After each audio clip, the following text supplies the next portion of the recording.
সাগরের তীর ছুঁয়ে দাঁড়িয়ে উদাসী প্রহরগুলো জড়িয়ে তুমি ঘুরে ঘুরে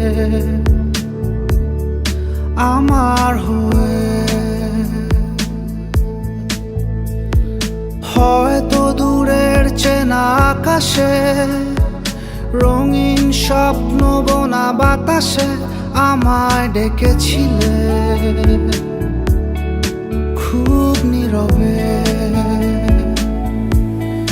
তাই আমি সেথায় হারাই যেথায় তুমি আমায় ভাষাও, যেথায় তুমি আমার সাথে মিশে যাবে।